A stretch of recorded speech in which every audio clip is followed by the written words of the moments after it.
Hello everyone, myself Dr. Ankita Prajapati, working in UN Mehta Institute of Cardiology and Research Center as a physiotherapist grade 2. In my continuous physiotherapy education, my topic is neurophysiological facilitation of respiration. Now the topics to be covered are the definition, principle of respiratory PNF, aim of PNF, indication, contraindication, mechanism of action, response observed, techniques and clinical application. Now the first definition is a respiratory PNF is a terminology used to describe externally applied proprioceptive and tactile stimuli that produce reflex respiratory movement responses and appear to alter the rate and depth of breathing. Developed for treating unconscious patients in neurological ICU at Victoria Hospital in London by the Delva de Bethune in 1975.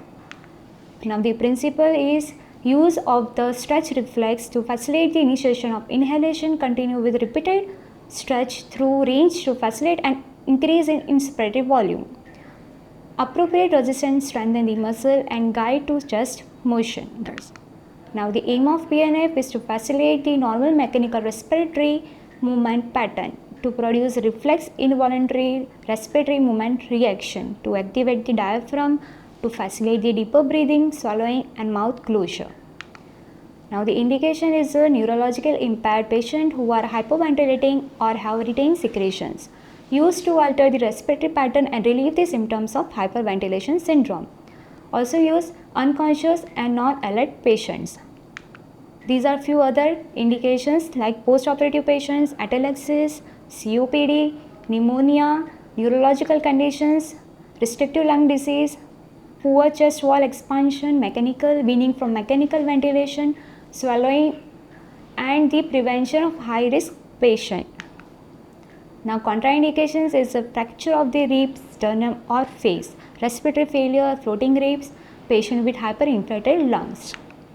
Now these are few other contraindications like unstable cardiac conditions, hemodynamic instability, recent surgery, rib fractures, unstable spinal conditions, severe osteoporosis, acute inflammation or infection, severe pain, malignancy and poor cooperation or cognition. This is the mechanism of action.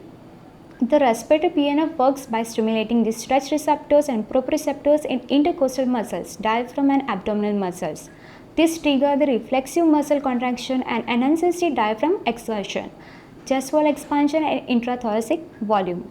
The techniques such as intercostal stretch, anterior basal lift, thoracic thrust and co-contraction of the abdomen increases the tidal volume, improve oxygenation and reduce the respiratory rate and heart rate by promoting the parasympathetic activity. The responses observed is inspiratory expansion of the ribs, increase the epigastric exertion, increase the tone in abdominal muscles, change in respiratory rate, usually lower it. Changes in breath sounds on auscultation, rapid return of the mechanical chest wall stability, less necessity for suctioning, normal respiratory pattern, retention of normal breathing pattern for some time after the treatment period, and increase in the level of the consciousness. If the successful application of the stimuli elicit faster responses and longer retention of the altered pattern, pronounced responses seen in more deeply in comatose patient. These are the 6 techniques. First is perioral stimulation, vertebral pressure, that is upper and lower thoracic, anterior stretch basal lift, co-contraction of the abdomen, intercostal stretch, maintain manual pressure. Now first technique is the perioral stimulation. We have to give the firm pressure over the top of the patient's lip and the caution should not occlude the nasal passage. The observation we find is the response is a brief episode of the apnea followed by the increased epigastric excursion. Initial response is a large maintained epigastric swell. Epigastric excursion may increase so that the movement is transmitted to the upper chest and the patient appears to be deep breathing. The pressure is maintained till the effects are desired. The respiratory rate is usually slows down. In unconscious patient, if the mouth is open, it closes, and in swallowing and sucking is observed even in the presence of oral airways.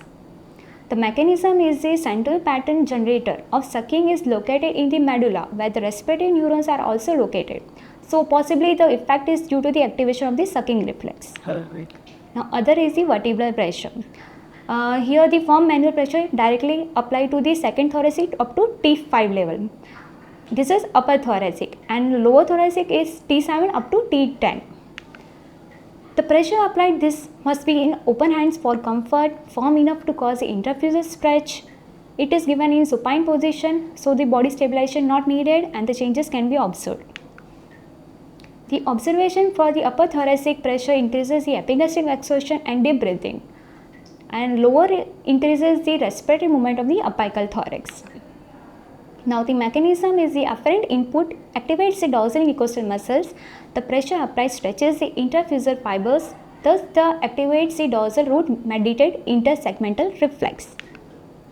Now third is anterior stretch basal lift. Here the patient is in supine, thumb over the intercostal space and the ribs lifted upward and gently and maintained. This provides the pressure posteriorly, and anterior stretch also can be given in unilaterally or bilaterally. The observation is the increased movement of the ribs in the lateral and the posterior direction. Expansion of the posterior basal area. Increase the epigastric movement. Here the mechanism is the activation of the diaphragm by intercostal afferents. The fourth is the co-contraction of the abdomen. Here the pressure is applied simultaneously over the lower lateral ribs and the pelvis of the ilium. The pressure is to be right angles to the patient. It is alternate right and left side, and the force will be moderate. This is the diagram of the hand placement for the co-contraction of the abdomen. The observation is to increase the epigastric movement, increase the muscle tone and contraction of the rectus abdominis. Increase the firmness on palpation, coughing if retained secretions are found. The mechanism is to increase the abdominal tone and activation of the costal fibers of the diaphragm. The pressure applied across the abdomen results in intrafusal stretch on the opposite side muscles, which activates the homunculus of the extrafusal muscles of the same side. Stretch contract continues till the pressure is maintained. Stretch receptors activation improves the chest expansion on the contralateral side. The factors influencing are the pre-existing muscle tone, post-operative status, integrity of the abdominal wall and the legs abdominals. The intercostal stretch. The stretch maintained over the upper border of the rib in direction that will widen the intercostal space above it. The pressure should not be applied in downward direction or not pushing inward into the patient. This is a diagram of hand placement. The application of the stretch is timed with exhalation, and the stretch position is maintained as the patient continues to breathe, may be done unilaterally or bilaterally. The observation is a gradual increase in inspiratory movement in and around the area being stretched. The caution should not be given on the fractured or floating ribs. Carrying mammary tissues in females. Mechanism is the intercostal stretch receptor stimulation. Reflexive activation of the diaphragm by the intercostal afferent that innervates its margin. Maintain manual pressure. The method is the firm contact of the open hand is maintained over the area in which the expansion is desired. The observation is gradual increase in excursion of the ribs under the contact area. Useful procedure to increase the expansion in any painful conditions like after cardiac surgery, spreading of the sternum or present with chest tubes. Also effective in COPD patients applied over the posterior wall. Mechanism is the inspiratory response is thought to be due to the cutaneous tactile receptor.